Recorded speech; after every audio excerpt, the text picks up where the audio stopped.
So, who is your favorite Power Ranger? Yeah. So, what is the perks of being a sponsor versus being a volunteer? Could you explain that? Because I'm sure a couple people in the audience probably have never been a sponsor. I was digging through your tweets. You dig, bro. You like to dig. And I did see you comment on Zach Taylor McGinnis when he made that awful post about JDF. What was going through your mind? Like, how did you become aware of the post that Zach Taylor McGinnis made? And you know, the funny thing is, when he tweeted this, you were one of the people who responded on Twitter and said, none of this has been confirmed by Hasbro. None of it. Oh my goodness. None of it. Like, as long as you're having it be respectful of gay people, which they did, I'm fine with it. Yeah. Like, it doesn't have to be in the show, because how long did it take for us to have a gay character? Okay. 28 years. 27 years, and we finally had a gay character. So I lived that long without it. I mean, watching all these straight people growing up didn't change me straight. All right, everybody, I am here, and I am here with Henry Core's MVPs of the game, Javier Lopez. Everybody, how you doing, Javi? Good, thanks. I am happy to finally track you down for this interview, and I just got a couple of questions. We don't want to take up too much of your time, but how did you get into Power Rangers per se? It was probably, it was when it first started. I've been there since the beginning. Ooh. So, yeah. So my parents got divorced, and it was kind of like an escape. So I just got into the show, seeing the live action of it, you know, the Zords, the Rangers dressed up like in their actual suits, the toys. I just started collecting, started drawing the characters, just kind of got into it as like an escape, and I haven't stopped watching it. Wow. So are you 30 years in the gang, or how long, how many years? The whole time, since the beginning till now. Wait. For you to be 30 years in the gang, you look very, very young, Javier. I'm just saying, like, all right. Hey, man, he must have discovered the fountain of youth over there. So who is your favorite Power Ranger? It's kind of a tie between Rangers, and it's oddly enough, I've met all three of them. Johnny Young Bosch as Adam, for one. Richard Brancatisano, who played Xander, the Green Mystic Force Ranger. And then Dan Ewing, who played the Black RPM Ranger, because RPM is actually one of my other favorite seasons. It's kind of tied with Mystic Force.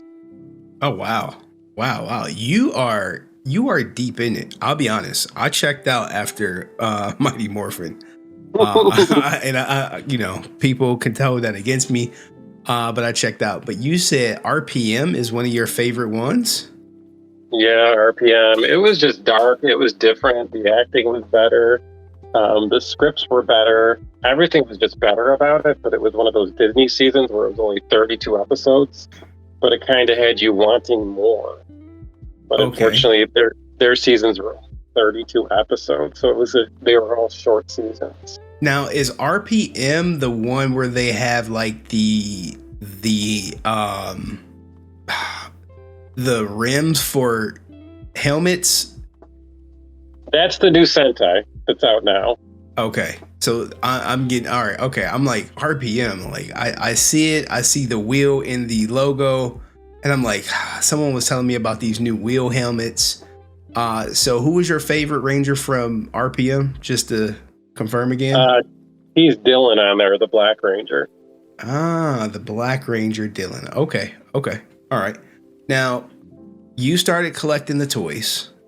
What is your favorite? What is your prized piece of Ranger memorabilia? Because I'm looking at the background. I see you have literally easily hundreds behind you, some in plastic and some not. What's your like favorite go-to? Hey, if the house is on fire, there's one thing I have to save, and it's this right here. What is that? There's like so much. It's kind of hard to say specifically. I'd probably grab one of my paintings, to be honest, because they all take forever to paint. So I'd Okay. probably just grab one that took me like the longest and grab it and take it out. Because I mean, I can repaint it easily, but it's hard to pick a specific collectible because I own every single morpher for every single season. I also have a lot of Japanese stuff, so there's a lot of Japanese stuff too. Yeah. So picking one specific one, it's easier to pick a painting than it is an actual collectible. Okay. So, which is your prize painting? Which one is the painting that's like, look, I love this one. I'm never selling it. Which piece is that? So I would have to say the Ninja Ranger one, only because of the way it turned out, and it kind of took forever. Okay. All right, because I'm looking at your paintings and they're not like some easy, like, I went to the whole paint and sip where, they trace something out for us and we blend it, but your paintings have way more detail than this. And it looks like what, you use an acrylic paint? Acrylic paint, yeah. How many hours does it take you to create these works of art? Hard to say specifically because I have 2 dogs in the house and one is a really needy puppy. So I kind of like have to stop and then start again and stop and keep going. I do it at night. So after I get done working out for the night, I usually work on a painting for like an hour or so before I go to bed, kind of like to relax me before I crash. Okay. All right. So it's always working it. It's therapeutic for you, if you will. It's therapeutic. Very therapeutic. Very. Now, I've seen you paint a lot of people in their morph people in Zords. Have you ever did any like portraits of any Power Rangers or anything like that? Because you have plenty of pictures with Power Rangers that I've seen. I'm like, you never thought about painting like one of your prize, pictures that you've taken? I've done sketches, so I'll do like sketches of portraits of Rangers. I used to do them in the past, like a lot more often.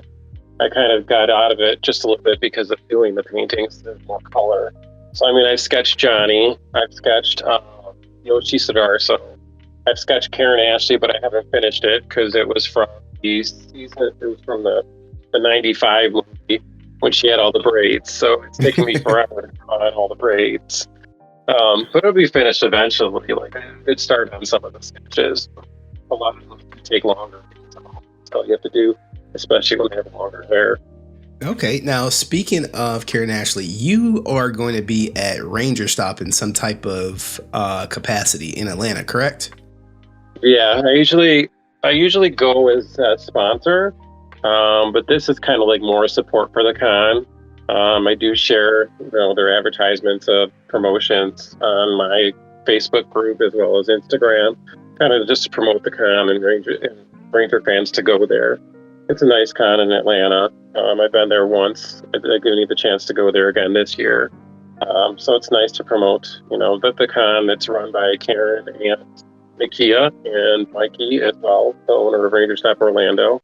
So it's always nice to show support and just to say, I'll be there if you guys want to come, join us and everything like that, because there's lots of Rangers there. There's a lot of my friends are cosplaying. Yeah. So what is the perks of being a sponsor versus being a volunteer? Could you explain that? Because I'm sure a couple people in the audience probably have never been a sponsor to a con. Sure. So a volunteer, you're basically just kind of like volunteering your time to be a handler or to work in some specific capacity of the con itself. So you're either at the table as a handler, you're controlling lines, you're helping with photo ops, you're helping with panels, different things. You don't actually get paid for those roles as you are a volunteer, but it's kind of like your pass into the convention. So you still get to meet the Rangers on their breaks. When you're on your break, they do allow them, certain things as an actual volunteer. Whereas the sponsor, it's kind of like you're going and you're actually spending money for the convention. So it started it was in 2019. Started a program where 12 fans were going to get together and sponsor international Rangers. It was supposed to be 3 different international Power Rangers. and each fan was putting in $300 to afford the flight, the costs of getting them to come here.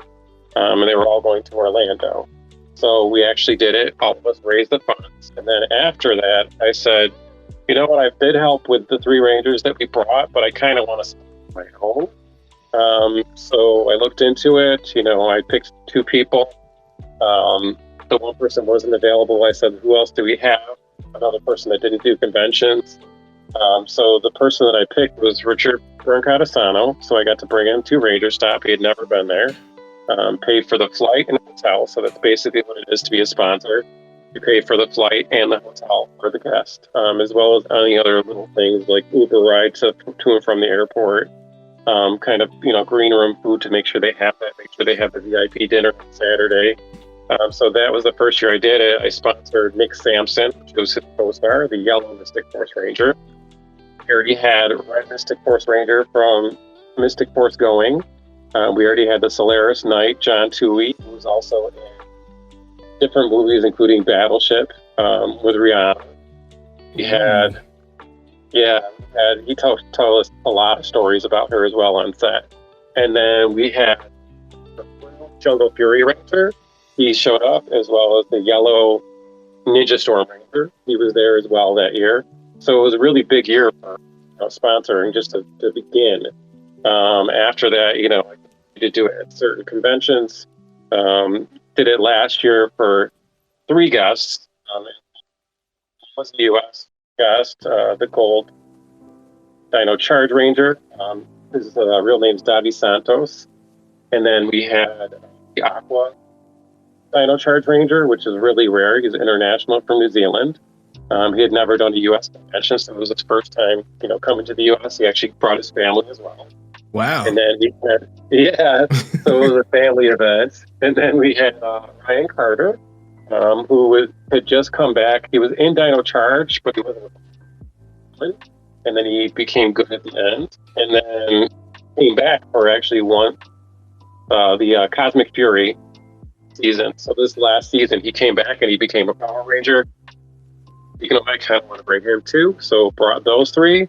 And then I can't say who I'm bringing yet because it hasn't been officially announced. Okay. So I don't want to leak anything, but I did sponsor 5 guests this time.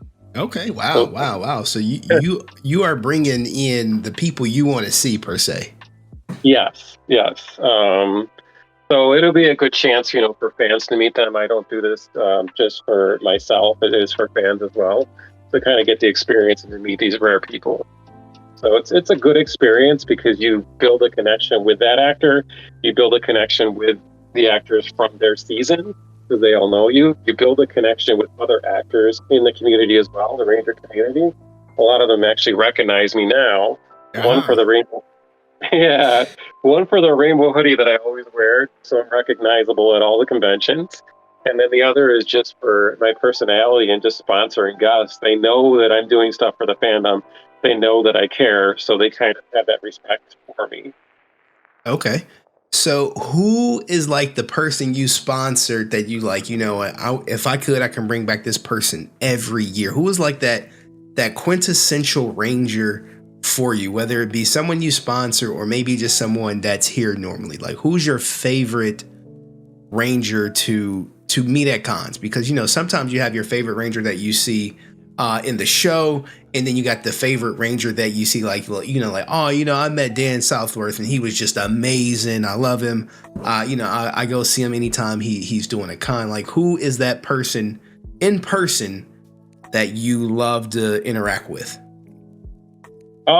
It is Rich. I'd have to say it is Richard Brancatisano, just because I met him at Morphicon years back, and then I already met him, and then I sponsored him at Ranger Stop Orlando. So even though I already met him, I wanted an opportunity to kind of see him again and get to know him. But I also, the interaction that we've had, really, it really was a great reaction that I was like, you know what? Fans need to have the same reaction. So I started so I was like, I'm going to bring him. That's the reason why I chose to bring him. I'd bring him every time. He does bring himself to Morphicon a lot. because he's able to visit his friends in LA. So he just takes that opportunity. Yeah, I'm going to take a vacation. I'm going to take it around. And then I'll go to the Morphicon for fans too. Okay, so Richard Brand Contisano is your guy. Yeah, he's amazing. He helped me through COVID.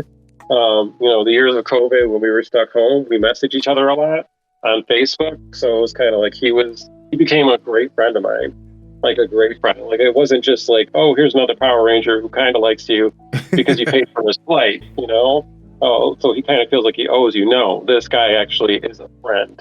Like when he brought his friends the last day he was at Morphicon, the last Morphicon, and he introduced them, and he was like, "Oh, this is the person I've been talking to you about." So it's like you know what I mean? We have that interaction where we're actually friends now. Oh, that is great. That is great. I think there are some people in my audience who aspire, if you will, to have that type of relationship with certain cast members. Now, who is your favorite one stateside? Who's your runner up? Stateside, it's gotta be Johnny, just because of when I first met him, he was this amazing guy. When I met him after I lost weight and I took a new picture with him, and I'm like, hey, look at our picture, and I was like, look at our picture, back from before when I lost weight, and he was joking with me. He's like, hey, I remember this guy, and he's pointing to me, and he's like, I don't remember this guy. And he kind of like he complimented me like on losing weight. He himself had lost weight since our last picture too. So it's kind of like we started joking about different stuff. We became closer. I saw him the next year at Morphicon, because I was at Ranger Stop that year, and then I saw him the next year at Morphicon, and he just came from behind his table, gave me a huge hug, and was like, "Oh, it's so good to see you." And we always catch up. We always see each other. I'll give him something. I saw him at C2E2 last year. I didn't get a chance to really talk to him. He was going to a panel, but then I slipped him some prints of mine, some art prints of his season. Mm-hmm. Here you go, man. He was like, oh, thanks. So he's really appreciative. He loves his fans. He does a lot for his fans. The first time I ever met him, years back was at an anime convention. I like anime, but as far as like the convention side of it, like some of the people are like my people, with other people, I was like, I don't think I like this convention. I don't have anything against anime fans, but it was like a few of the kids there were like really, really young, and just like the maturity level, I was like, I don't know. I was like, I know I'm coming here for a Power Ranger, but I was like, I just can't handle this. I'm gonna get my autograph with him. I'll get a photo, and then I'll be gone. And then so we did.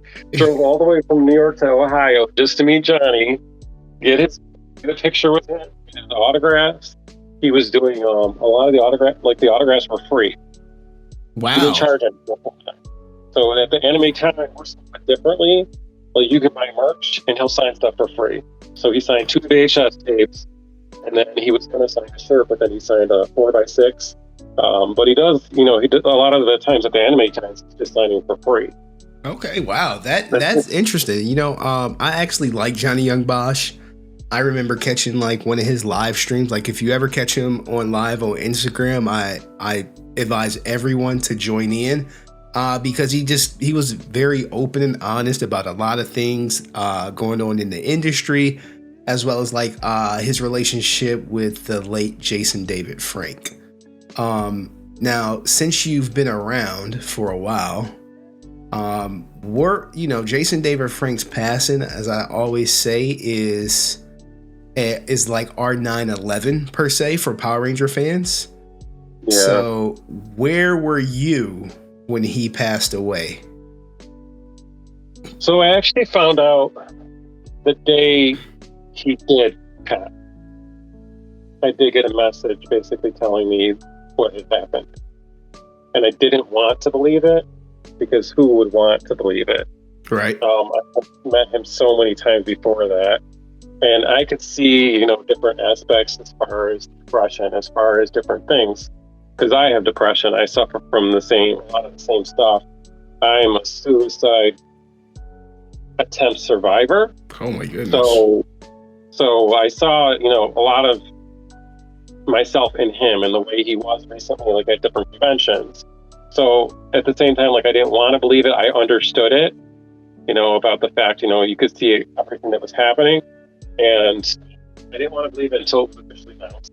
Once TMZ said it, like, yeah, he's gone. And a lot of the actors started posting, vague statuses, and it was just one after the other. And then it was just heartbreaking. It was absolutely heartbreaking because, I'm a fan of Jason David Frank. I was a fan of the character Tommy. I was always a fan of his. Like the first season, he was my favorite character of the first season. The second season came along, and then when the first season, they got replaced, and like Adam was my favorite, but Tommy was still one of my favorites. Mm-hmm. So he'd always been one of my favorites. When he came back in Dino Thunder, I was like, this is awesome. Like he's coming back, and then he was a Ranger again, and I was like, oh, his suit. I was like, he's got a cool Zord. Like he was a mentor. Like it just felt right back. So it was really devastating. I met him so many times.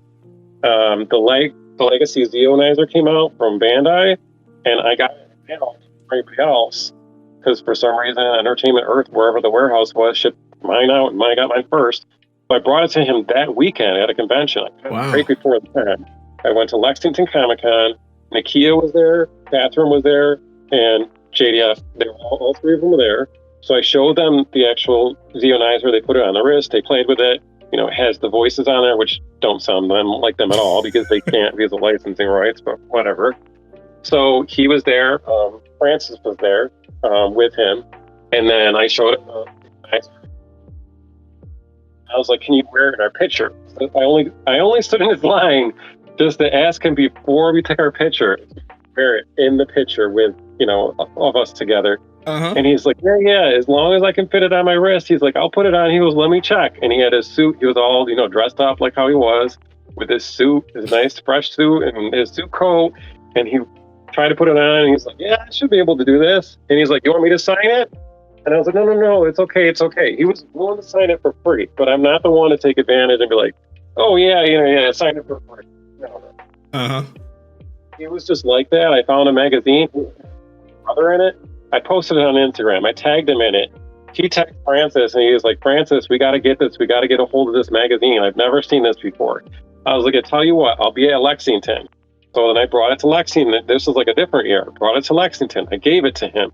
I didn't expect anything in return. I'm like, this is for you. You got to have this. He's never seen it. And he's like, yeah, let me get you something. So he grabbed like the big prints, like not just the little prints. He like grabbed one of the big prints. He signed it, he grabbed another print. He signed that. He's like, here you go, buddy. Here you go. Thank you so much. And he posted it like on Facebook, how appreciative it was that he had that. He's never had that before. And I just like, he didn't tag me or anything like that, but I don't care because made me feel good because I saw it in person. Wow. That is interesting, man. You're not the only person to share like these huge acts of kindness on his behalf when you meet him at a con. Whereas, like some people, won't do anything for free. And here you are, you got Johnny Young Bosch, and now you got JDF. So, and I was digging through your I was digging through your tweets. You dig, bro. You like to dig. And I did see you comment on Zach Taylor McGinnis when he made that awful post about JDF. What was going through your mind? Like, how did you become aware of the post that Zach Taylor McGinnis made? Someone had messaged it to me because I was friends with him on Facebook, and then I said something on Facebook that he didn't like. Who should not be named.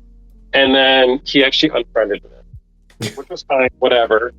Then he posted that, and everybody, somebody sent me the screenshot, and I'm like, hey, this is like legit. And then I went to his Facebook, and his Facebook was public, not private. So I went to his Facebook. Can't believe he even said this. So I made a comment of how disrespectful he was and everything like that. I started sharing it to make sure I'm aware that what this person had said. Mm-hmm. It got to the point, I even shared it on my Instagram, and then Tammy grabbed my post and shared it on her Instagram. But the only is like when people saw my name at the top, some people messaged me because they thought I said it. So she Oh. shared the post where it was Zach that said it, but nobody actually read the post seeing that it was Zach that said it, not myself. So that caused a little bit of issues. But other than that, I mean, it was just to read what he said. It was just so disrespectful, and it was so disgusting to say you were glad that someone was dead. I have never, ever said that. I would never say that about anyone in my entire life, that I was glad that they were dead. Yeah, it caught a lot of people off guard, being that he posted it on the anniversary of JDF's passing. Absolutely. It was disgusting. Like, to do that on that day when we're remembering him, when we're sharing pictures, I don't know if it triggered something in him or he was upset because people were sharing memories of him. But do that privately, do that off of Facebook, do that off of social media, do that with your friends. Do not do that. If you have those feelings, keep those to yourself, whatever have you. But what he did was unforgivable. Okay, well, you may think it was unforgivable. However, there is one person that I think we're both aware of. Oh, yes, I've seen that. Yes, I've seen that comment. That thought it was forgivable per se, and that is one Austin St. John, and that's another person you have, I would say, been critical of. What did you think about Austin St. John and the whole, say, giving Zach another chance and still working with Galactic Productions after the fact? I mean, I can understand that he wants to believe his friend is apologetic, because that's one of your friends. Like, I would stay with one of my friends. If I've been friends with them forever, I can kind of understand his side, where friends of mine had made mistakes and I have forgiven them. So I can't say how their relationship is because I've never seen them together, like outside of Comic-Cons together. So I don't know. They could have a standing relationship that they've been friends, since he first started doing conventions. He could have been there through some tough times when his father had passed, different aspects, where, Austin was there for him and then he was there for Austin. So if he wants to forgive him, he can forgive him. He can still be with him. That's his choice. I don't respect the choice, and I won't forgive what he said. When he said it, I believe, he strongly had those feelings to say, because he wouldn't have said them if he didn't. Yeah. The post he made was horrible. And, to make matters worse, he was also, at the time of the post, selling like JDF signed merchandise. And I remember everyone was going through the website and he was on the remembrance page. But somehow, some way, Zach Taylor McGinnis of Galactic Productions is still in the industry, and I don't think he'll be leaving anytime soon per se. But we did talk about Austin St. John, and I know he said he wanted to make the Hitler shirts, but it was something that he also said that was recently brought to light. With him mocking a gay man that you have spoken about. Did you see? What go ahead. Sorry. What did you think when you first saw it? Because these rumors have been permeating the community, but I think it caught a lot of people off guard when they actually saw the footage per se. So, I mean, after it first happened, someone had posted about it. And they're in the gay community, and he said, I believe it was him and his boyfriend or his significant other left the panel. Nothing was recorded at that point. Nothing was found. He was very upset. No one believed him that what those were said. I kind of believed him in a way, because I'm thinking, why would you make up something like that randomly? Just make it up. So the way the words he said, I'm thinking maybe, you know, I don't know how he said them because we didn't hear his exact words. And then when that video hit, like, those are his exact words. He did what he did, mocking a gay person. It was absolutely disgusting. I would never mock people, for one, like that. I was bullied all my life, had a lot of issues. Like I said, I'm a suicide survivor, and the reason why I attempted suicide is because of being bullied, because of being gay. Wow. And So that was just absolutely disrespectful and disgusting that he would even make fun of someone. And it was totally mocking a gay person, like completely a gay, like the way he acted. And not every single gay person is extremely feminine, but the way he came across was like, basically, this is how a gay person is going to act. If they were on the show, this is how they would act. There are Power Ranger actors that are gay. no, yeah. That you cannot tell on screen. That I know personally that are gay. And I'm not going to, you know, help them. That's up to them. They don't say, oh, you know, I'm gay, but I know they're gay. And they didn't, you could not tell. So him claiming that, you know, this is way, oh, whatever else, and all the stupid, you know, cliche that he had for gay people that he used, that was just totally disgusting.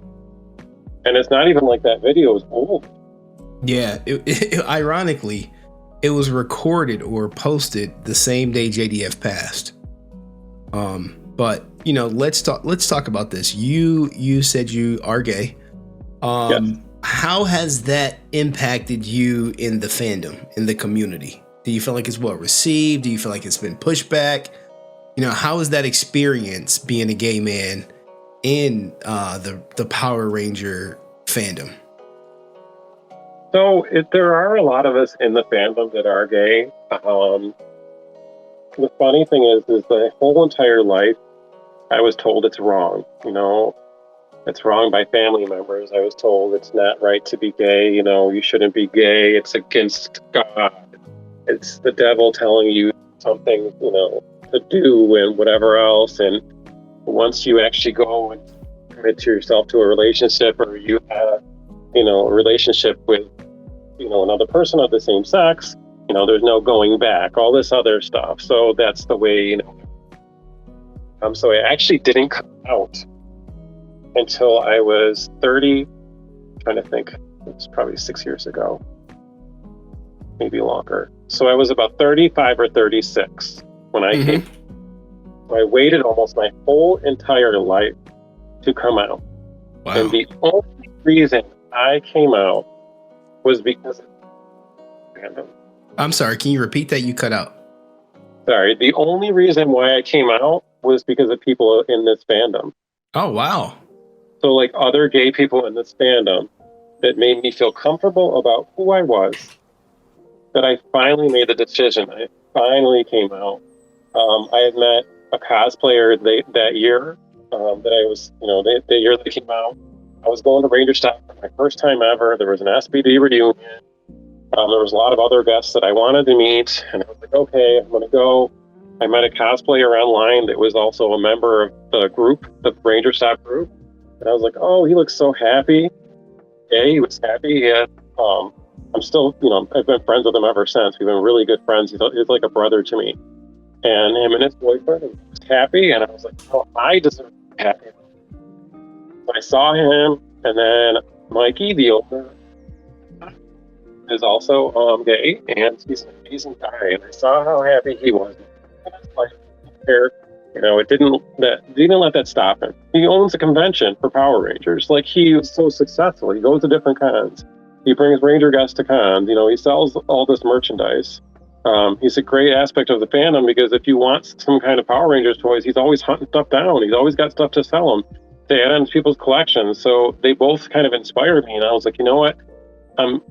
It's about time. Like, I'm gonna come out. I need to come out. Like, this is something that I've been holding in. I've been suffering for years holding it in. It doesn't help to hold it in. And I was like, you know, there's so many people in the fandom that are just, they accept it. They accept them. They should accept me, or If they don't, then they don't. That's their decision. And they weren't my friend to begin with. They can just leave me alone. And that's the way I did it. You know, the next year was Morphicon, my first Morphicon ever. And I was talking to my friend, my cosplayer friend, and we decided to go. Like there was originally, I think there was only like 5 or 6 of us, but I think there ended up being like 7 or 8 of us. So the Airbnb. We stayed at the Airbnb. We had separate, like there were so many rooms in the house, there were so many beds in the house. So we split the cost of the Airbnb. We all went. It was like every single one in the house was like, we were all gay guys. And I was like, so how am I going to room with gay guys and not come out? Like it didn't make sense. So I was like, now is my perfect time because I'm around these guys who are gay like me and I'm not going to be judged. So it was time. How did your family take it? Did you come out to your family? Did they already know and you were keeping it secret? Like how did it work with the family dynamic? So it was a 1-by-1 kind of thing. It wasn't all the family at once. It was, you know, it was my sister-in-law, my sister, my brother. It was just like one at a time. I didn't come out like collectively, and then I came out on Instagram. You know, National Coming Out Day. I made the posts. I made the posts on Facebook. I started to see like a few friends like unfriend me, whatever else. But most of the family is very accepting of it, which was nice. Like they were just waiting for me to come out. They said, you know, we already knew. You hadn't dated girls. You know what I mean? Like. I haven't dated girls. Like I tried it, but it just didn't work. And it was like, we knew it had to be, that's what it was. Like if you're not dating girls and you're not doing any of that and you don't care about dating, like we knew something was up, but we didn't want to say anything. So they let me come out at my own time. That's nice. You know, it's better than what happened to David Yost. If you don't know, he was sent to like one of those pray away the gay camps. He talked about that experience back in the day. I don't think he talks about it too much more now, but how did it feel like when he finally came out and you knew like, oh wow, there is, I guess he is the first gay Power Ranger, if you will. Yeah, when he came out, when he came out and he, you know, came forward with everything that he went through, it was kind of heartbreaking. And, you know, it was before I even came out, but it was kind of heartbreaking because he talked about what he dealt with. And that was one of the other reasons that kind of stopped me from coming out, was because you deal with a lot of harassment, you deal with a lot of negativity, you deal with a lot of violence.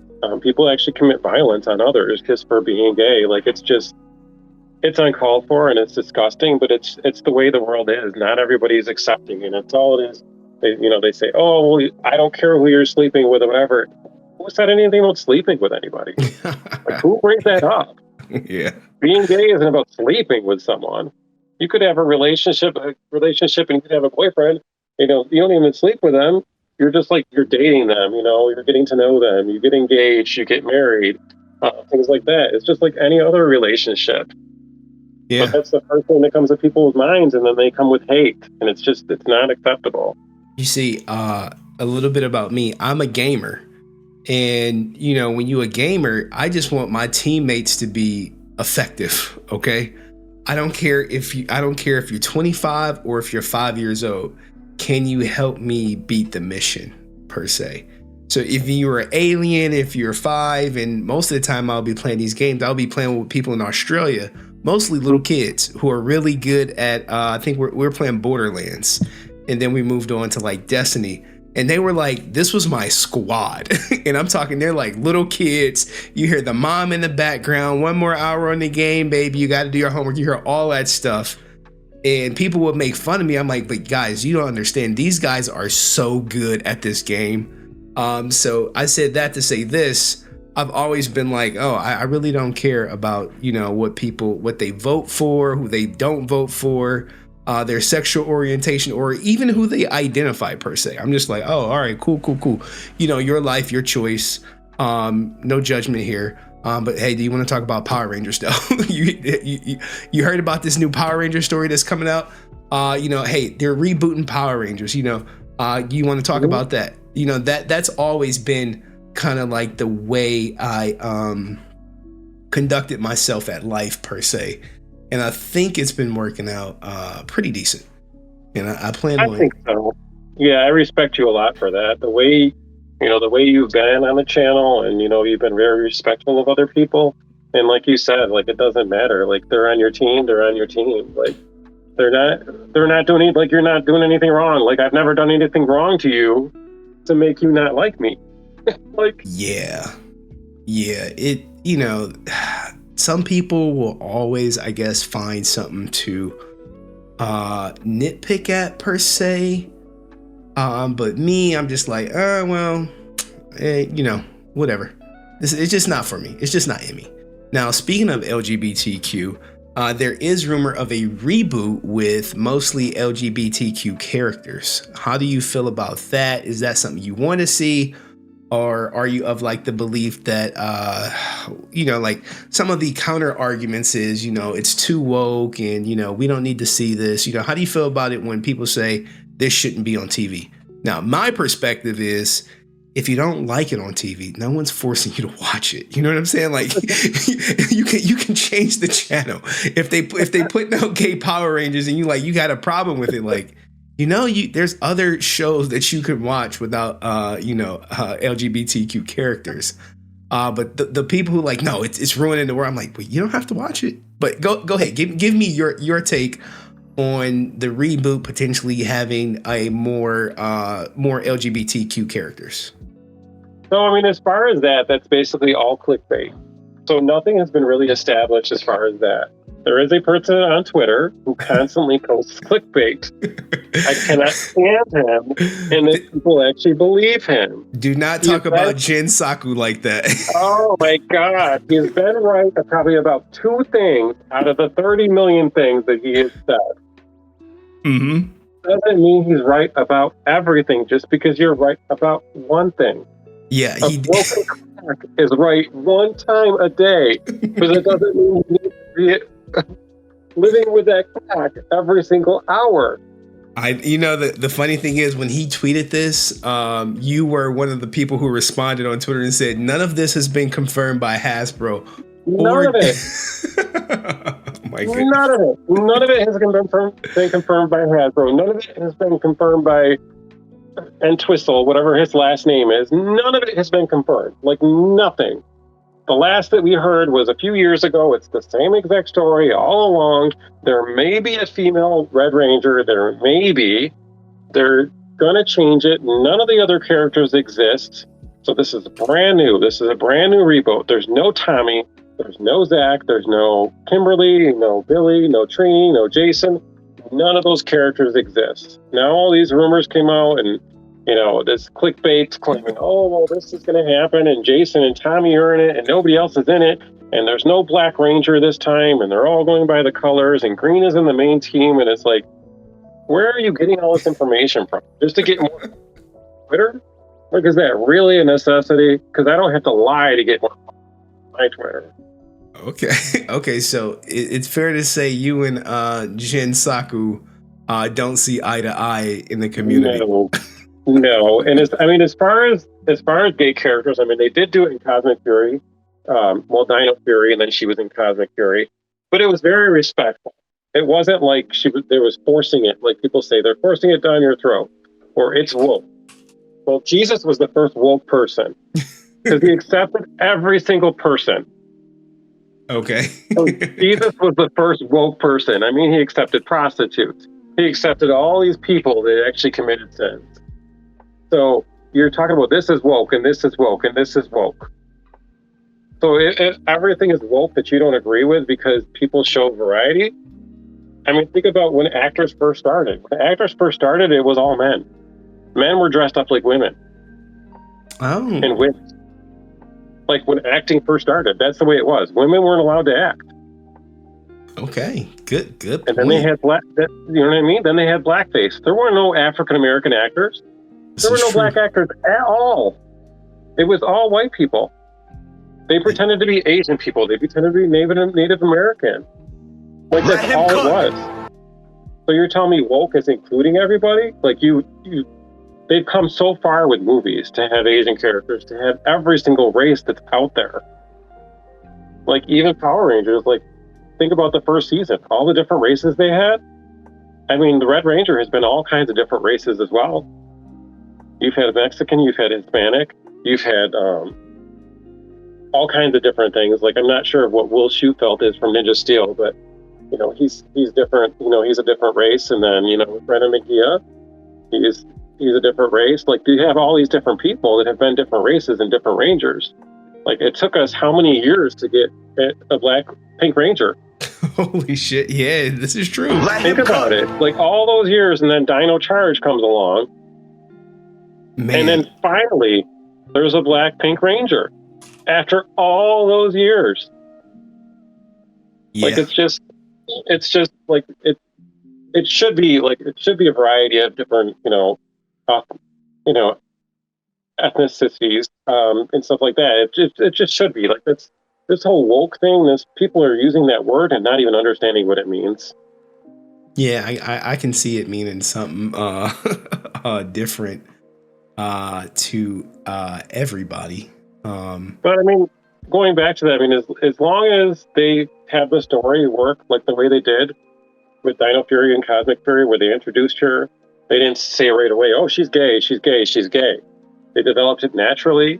Her brother tried to get her to go on a date with a guy, and then she wasn't interested, but she was already, trying to date a girl. Right. And then they had them hold hands. There was no kissing. There was no anything else. They just had them develop a relationship naturally, and then they held hands, and then they were girlfriends, and that was it. Like, and it wasn't their whole identity. Like that, she was a Green Ranger, and she wasn't a Ranger, and then in the newest season, the other one became an Orange Ranger, and and then they were still dating. But it wasn't like, okay, in the first episode, oh, I'm gay. It wasn't like that. So as long as they do that, and they don't try to acknowledge like, oh, I'm gay, and do all the things that basically Austin did on stage, making fun of a gay person. Like as long as you're having it be respectful of gay people, which they did, I'm fine with it. Yeah. Like it doesn't have to be in the show, because how long did it take for us to have a gay character? Okay. 28 years, 27 years, and we finally had a gay character. So I lived that long without it. I mean, watching all these straight people growing up didn't change me straight. So I don't know how. You know what I'm saying? Like all these Disney movies I watched growing up, and I love Disney movies, and there was no gay characters. That's a truthful statement. But I'm still gay. Yeah, that is a great point. That point is probably slept on the most, man. Like, oh my goodness. All right, now let's get some quick takes before we wrap this down. This is going so good. I could probably talk to you for hours on end, Navi. But what do you think about The Return by Amy Jo Johnson? Have you been following it? Not really. I did watch your guys' I want to say, I forgot what issue it was. I think maybe issue 2 or issue 3, where you guys were going back and forth with it. It's an interesting story. Like it's basically like it erases everything that happened in Power Rangers, and it's like a brand new story. So it's her own story as how she would have wrote it. It is interesting. It's not canon. Like there are some people that say, "Oh, it's canon. It's a different universe, so it's canon." And it's written by Amy, so it has to be part of the show. And it's definitely part of the show. It's just in another dimension. It's a multiverse and whatever else. No, it's not a multiverse. You have the comics, you have the show. They're two completely different entities. Yes, they are Power Rangers, but they are not connected. Okay. The only connection that they have is that it's called Power Rangers. But other than that, I mean, she has her story. We have ours. Is it a good story? Yes, because it's unique. It's different. It's definitely different. It's basically what would happen is if only season 1 characters existed for the past 30 years and no other Rangers came along. Right. So it basically just erased everything. Now, do you read any of the comics or anything like that, or you just strictly the shows? I used to collect them too, just because, I do collect different Power Ranger stuff. So I used to collect them and be like, okay, I'm going to start getting the comics, and I started getting different covers, but it gets really expensive. There's no actual, like the local comic shop that I used to go to, they used to put them aside for me, and then say, "Oh, come in," and like 2 or 3. I come in 2 or 3 months later, and I pick them all up, and then I'd read them then. Like he did this with every comic that I collected, like Buffy, Firefly, Serenity, different ones from Angel, Ninja Turtles. He would always just set them aside, and I'd come pick them up. But long before COVID, he decided to go condense his 2 businesses to one, and then I lost my comic connection. Okay. And I started to order them online. But then when I ordered them online, after COVID happened, now the company that I ordered them from, a lot of times they charge $12 to ship a $3.50 comic. Oh my god. The only reason I asked about the comics because Boom Studios, I guess they said they're done with their Power Rangers run per se. Do you think Power Rangers is dead? I don't think it is. I mean, the fandom does keep it alive. I think the fandom can keep it alive for quite some time. There are, the Comic-Cons that still exist. There's still Ranger stuff that exists. There's still Morphicon that exists. There's still fandoms that exist. In my Power Rangers group that I had online, it just keeps growing. So there are Power Rangers out there. So it did not die. Like to start a group, I think it was 5 years ago, maybe less. And to have it start with just my friends, and now I think it's up to 165,000 members, like Whoa. from around the world. Wow. Around the world. So it just keeps growing. It all does is keeps growing. Like I'll go in sometimes and I'll have to approve all these requests, and sometimes there's 100 people that want to be part of the group. Like that's just insane for it to keep going. Like the fans are still there; they're still interested. So no matter what happens, I mean, Playmates they have their deal with Playmates. Playmates will sell those toys. There are still Power Rangers fans that will buy those toys. I don't need any more MMPR toys. I really don't. But there are fans that will buy them. If they make detailed alien figures that like of the monsters that I don't have yet, like that they didn't make yet, and then they make brand new ones, I may get those. But I'm not going to buy I don't need like 20 or 30 red MMPR Rangers for every single company that decides to make them. Like it's just out of this world. Like I said though, I don't see it dying because they wouldn't have, made that deal with Playmates. They made a deal with McFarlane to make figures with them. They have these different companies. What's it called? Super 7 is still making Power Rangers toys. So I mean, it's still there. It's still alive. The show is kind of not alive right now, but I have a feeling if this reboot goes well and if they find a good story, I think it'll bring everything back. If they have come out with the animated series that they're planning, and you have an animated series, and you have a live action show, and you have the live action movie. So everything that they were planning on, if they come forward from that, it's just going to revive it. Okay, well, I'm looking forward to the reboot, and we'll see if Jin Saku was right about it. Any last words, Javier? Because this has been a great interview. I went about a lot longer than I thought it was going to be, but you were just cooking, man. You were cooking, so I had to let you cook. Let him cook.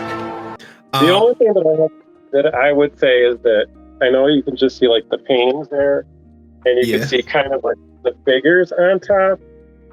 But the other thing is that behind. Oh wow! Behind the paintings are actual figures. Wow! How many figures do you think you have?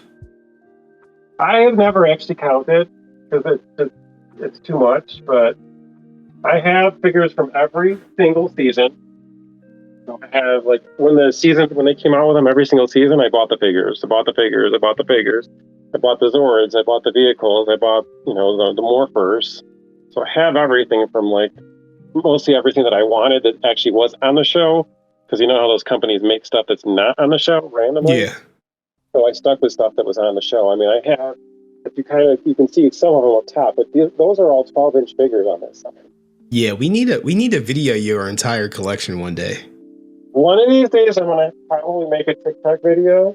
I don't know how long the TikTok video is going to be, but it's probably going to have to be in segments. But there's a lot here. It took me a lot to set up. I still have a lot more setting up to do. I have stuff in boxes, like sitting on the floor. I have paint container. And then I just finished this painting. You can see like Yeah, can you hold it up closer to the camera? Let's get some detail in it. And how many hours did it take you to do this? So this I've been painting for like 2 hours every single day for like, I want to say 2 or 3 weeks. So it starts out like, basically every painting starts out and I grab the canvas and then I sketch it out. Mm-hmm. So actually put all the pencil in it. And then I'll paint each character this time. And I actually don't use, I'm sure what it's called, I don't use it. I actually just use a paintbrush. I dab it in the actual paint tube and I start painting. And then I'll grab another color like white and I'll blend it. So all the blending you see, all the shadows are actually, I'm painting them on the canvas. Wow. I don't mix them separately. I mix them on the canvas. Oh, that's an artist right there, right? That's a true artist. It takes forever, but it calms me down. Like at the end of the night, it relaxes me. It's my passion. Do you plan on selling the paintings anytime soon? No, I do have art prints. I have art prints that I sell. Most of them are 8x10. Some of the bigger paintings are a little bit bigger than that. But it's the 8x10s. I have like of almost every single painting. Okay. Except for the ones. But yeah, I sell them at cons. Usually it's Ranger Stop. I sell them. I may bring some Ranger Stop top, and then I may bring some to Morphicon. Well, you will definitely see our guy Brent Pham at Brent Pham. I'm sure you if you've watched it. I think he'll avoid me. I know he basically focuses himself on MMPR to Zeo, and that's pretty much it. So I do visit those guys every now and then, but that's not where I spend all my time. Well, I walk the entire floor. So our guy Brent goes to all of them, and you will see him definitely at a con, and he'll probably go for a picture with you and probably talk about his Lord and Savior Austin St. John. So Javi, I thank you so much for your time, for your candor, for your insight, and thank you for contributing to Henry Court, because you are super duper active when you're there, and everyone seems to love your input, man. Genuinely. So I appreciate those kind words. Thank you. Stay on the line. All right. Okay.